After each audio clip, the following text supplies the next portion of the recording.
तेज प्रताप यादव महुआ से पीछे है। लालू क्या दूसरा लाल पीछे चल रहा है, एक लाल आगे चल रहा है। ओके महुआ से तेज प्रताप यादव पीछे चल रहे हैं और तेज प्रताप यादव की अपनी पार्टी है, वो खुद अपनी पार्टी के राष्ट्रीय अध्यक्ष हैं, बड़े बेटे हैं, आरजेडी के सुप्रीमो के बड़े बेटे हैं, लेकिन उनको पार्टी से सस्पेंड कर दिया गया, परिवार से अलग कर दिया गया। बाद में ये कहा कि तेजस्वी यादव चूंकि किसी और की ज्यादा सुनते हैं और इसीलिए तेजू भैया को दूर कर दिया गया है, तो उन्होंने अपनी एक पार्टी बनाई, चुनाव लड़ने का ऐलान किया। फिलहाल वो पीछे चल रहे हैं महुआ से। इस वक्त की बड़ी जानकारी न्यूज़ 18 इंडिया के दर्शकों के लिए। रुझानों में एनडीए को बढ़त दिखाई दे रही है। 48 पे एनडीए, महागठबंधन 30 पे दिखाई दे रहा है। राजद 21 सीटों के साथ इस समय आगे चल रही है, लेकिन बीजेपी उसको टफ कंपटीशन दे रही है।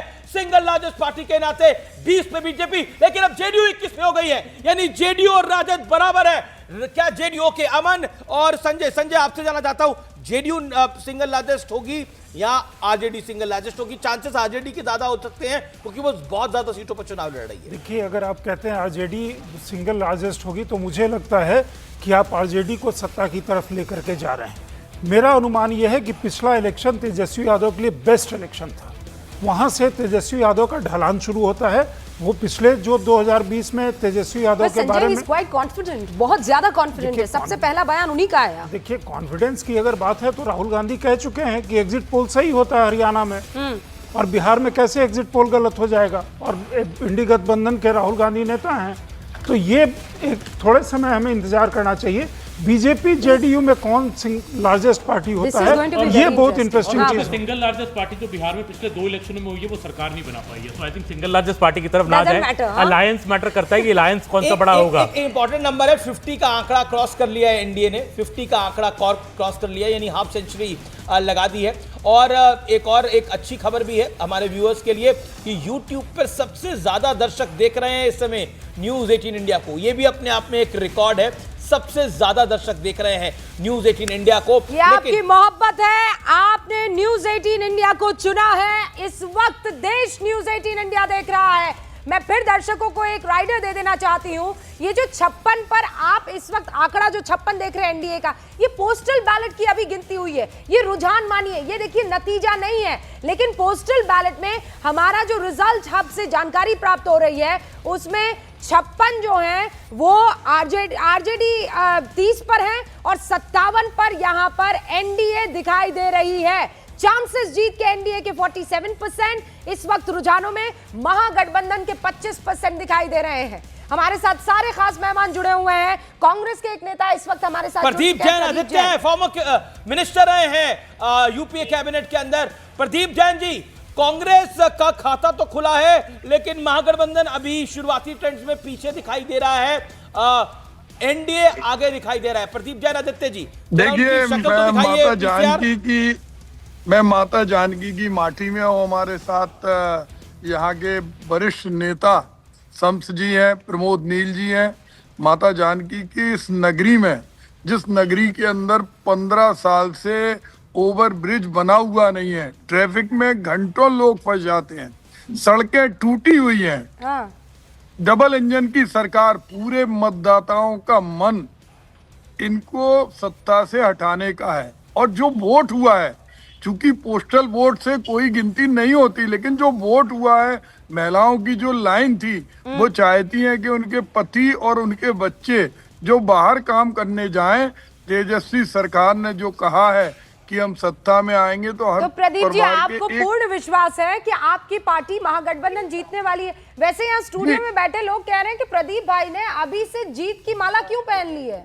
ये हम लोगों ने ये माता रानी के दर्शन करके आए यहाँ। इस दरबार की तो महिमा है, प्रभु राम की महिमा तो सारे लोग जानते हैं। माता जानकी के अस्तित्व से ही प्रभु राम आज पूरी दुनिया में प्रभु राम है। प्रदीप जी, वाह, प्रभु राम की चर्चा हो रही है। प्रदीप जी, बहुत बहुत शुक्रिया हमारे साथ जुड़ने के लिए। इस वक्त दर्शकों को बता दें, 62 पर इस वक्त एनडीए है, 34 पर महागठबंधन है, यानी लगभग आधे का फासला यहां पर दिखाई दे रहा है। तेज प्रताप यादव पीछे चल रहे हैं, राघोपुर से तेजस्वी यादव आगे चल रहे हैं, दानापुर से रामकृपाल यादव आगे चल रहे हैं, तारापुर से उप मुख्यमंत्री सम्राट चौधरी आगे चल रहे हैं, बेलिया से बीजेपी की रेणु देवी इस वक्त बेतिया से आगे चल रही है, वहां धमदाहा से जेडीयू की लेसी सिंह आगे चल रही है। ये गृह मंत्री है इस वक्त की ये बड़ी खबर आपके सामने है। आरजेडी के खाते में 29 सीटें रुझानों में साफ तौर पर दिखाई दे रही है। कांग्रेस का 6 पर खाता खुल चुका है। शुरुआती रुझानों में बढ़त बनाई हुई है, शुरुआती रुझानों में बढ़त बनाई हुई है। और आप देख रहे हैं प्रशांत किशोर इस समय 2 सीटों पर आगे चल रहे हैं, लेकिन एनडीए 64 सीटों पर आगे चल रही है।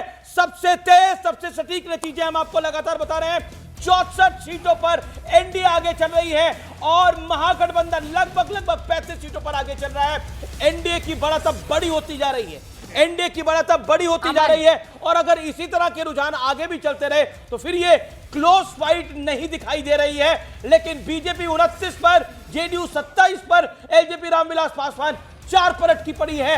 हम पीछे चल रही है, राजद 27 पर, यानी क्लोज फाइट है सिंगल लार्जेस्ट के लिए। जबकि आरजेडी ज्यादा सीटों पर चुनाव लड़ रही है, लेकिन कांग्रेस वीआईपी का खाता अभी तक नहीं खुला है, जिसकी हम लगातार बात कर रहे थे। ओवर एस्टिमेट करा गया क्या मुकेश सहनी को ओवर और लास्ट टाइम एनडीए ने ओवर एस्टिमेट करा था। अच्छा, दर्शकों को फिर ये बता दूं, नुकसान का सामना करना पड़ा। 8:28 हो रहे हैं, अभी ईवीएम की काउंटिंग शुरू नहीं हुई है। मैं फिर से दोहरा रही हूं, अभी पोस्टल बैलेट जो है उनकी गिनती हो रही है, मैनुअली ये गिनती हो रही है। अभी देखिए 8:30 बजे के आसपास एग्जैक्ट वही टाइम है। 8:30 बजे ईवीएम की जो मशीनें हैं वो काउंटिंग टेबल पर लाना शुरू होगी और उसके बाद असल जो रुझान है वो नतीजों में कन्वर्ट होना शुरू होगा।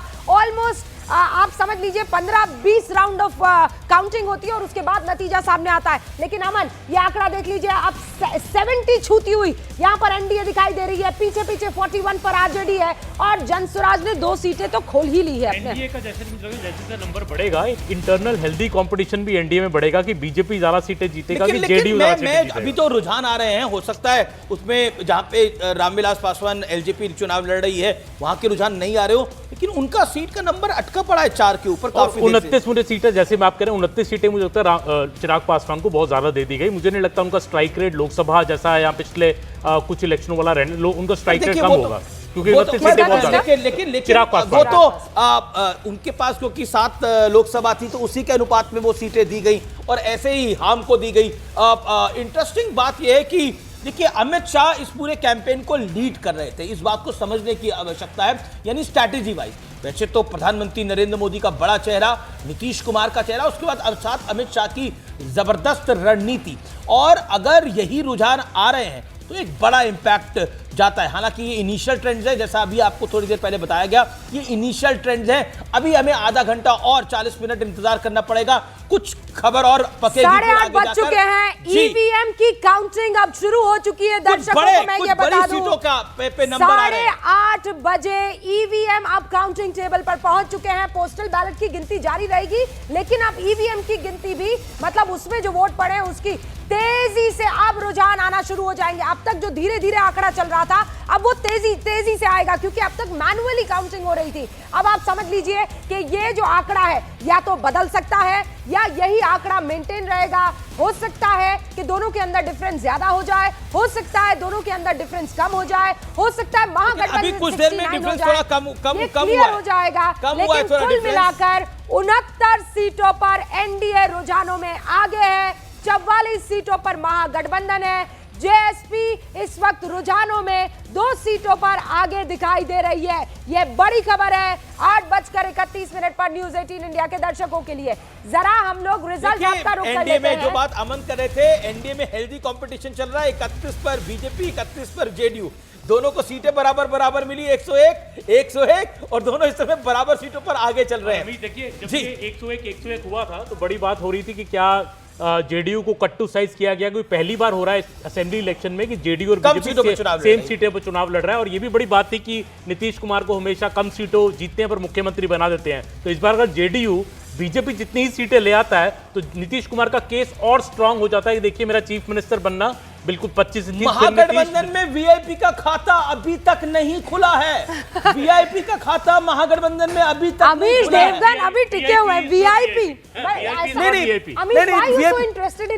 I'll tell you, last time NDA made that mistake, this time Mahagathbandhan has made that mistake। उन्होंने अपनी सेल्स पिच इतनी हाई रखी है ना कि लोग कई बार झांसे में उनके आ जाते हैं। अरे अच्छा, मतलब- आप बड़े बड़े नेता, धुरंधर नेता जो हैं वो झांसे में आ गए। सही बात, लोगों का ये मानना है, ये होटल वहाँ के मौर्या लोगों में का- जो very हुआ, I अगर नहीं can't हुआ I can't होता। quote the name of a leader. A very senior leader told me this कि यही होने वाला है और आप देखना जिस दिन नतीजे आएंगे दोपहर 12 बजे तक क्या होगा।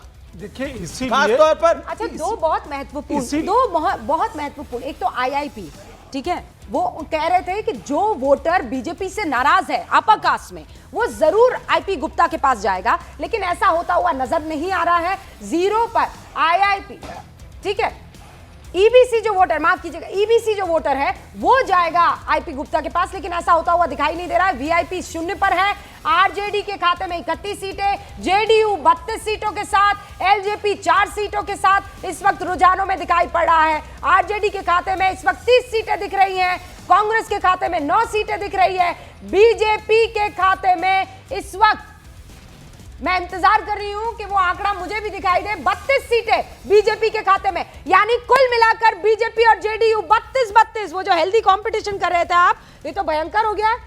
मतलब 32 पर जेडीयू और 32 पर बीजेपी। वही कंपटीशन चल रहा है। और नीतीश कुमार पिछली बार आप देखेंगे 115 सीट लड़े थे, केवल 43 सीट जीते थे, क्योंकि चिराग पासवान ने बहुत सीट्स पे हर्ट किया था। इस बार चिराग पासवान क्योंकि एनडीए के साथ है, नीतीश कुमार को कोई नुकसान नहीं हो रहा है, मेरिट पे सीटें जीत रहे हैं। मेरा ये भविष्यवाणी है कि नीतीश कुमार जो है बीजेपी से ज्यादा सीटें जीतेंगे। उनका स्ट्राइक रेट मच बेटर रहेगा, आप ये कह रहे हैं। ओके, बाकी अगर ये मैं होता है तो बहुत समय के बाद होगा कि जेडीयू का स्ट्राइक रेट बीजेपी से बेहतर हो। काफी लंबे, मतलब मुझे याद नहीं है 2010 के इलेक्शन में भी, नहीं 2010 में भी नहीं था सर। 2010 में भी बीजेपी का स्ट्राइक ये रेट ना बेटर 2010 में मेरे पास जो आंकड़ा है, बीजेपी का- जेडीयू 141 पर लड़ी थी और जीती थी 115, उसका वोट प्रतिशत था 22%। बीजेपी 102 पर लड़ी थी और 91 सीटें लेकर आई थी, उसका वोट प्रतिशत 16 था। स्ट्राइक रेट बेटर था, absolutely strike rate was much better. अच्छा, लेकिन इधर 2010 में भी बेटर था, बीजेपी का स्ट्राइक रेट बेटर ही रहा है हमें। इसलिए अगर ये होता है तो ये तो एक बड़ा ये टर्न अराउंड। जी जी जी, ये निश्चित तौर पर। और देखिए एलजेपी इस बार हर्ट नहीं कर रही है, बड़ी खबर आ रही है। चकई से जेडीयू के सुमित सिंह आगे चल रहे हैं, ये बड़ी अपडेट है। मैथिली ठाकुर आगे चल रही है। सायराजन से जेडीयू के विजय चौधरी आगे चल रहे हैं। लखीसराय से बीजेपी के विजय सिन्हा आगे चल रहे हैं। ये छठी बार चुनावी मैदान में मोकामा है। से जेडीयू के अनंत सिंह आगे चल रहे हैं और कटिहार से बीजेपी के तारा किशोर प्रसाद आगे चल रहे हैं और तारा किशोर प्रसाद फॉर्मर डिप्टी सीएम भी हैं। आपको बता दें मैथिली ठाकुर आगे चल रही हैं। इसके अलावा सम्राट चौधरी आगे चल रहे हैं। विजय सिन्हा, दोनों डिप्टी सीएम आगे चल रहे हैं। तेजस्वी यादव भी आगे चल रहे हैं, लेकिन तेज प्रताप यादव अभी भी पीछे चल रहे हैं। ये बड़ी अपडेट है, तेज प्रताप यादव पीछे चल रहे हैं। अपनी सीट पर लालू प्रसाद यादव के बड़े बेटे हैं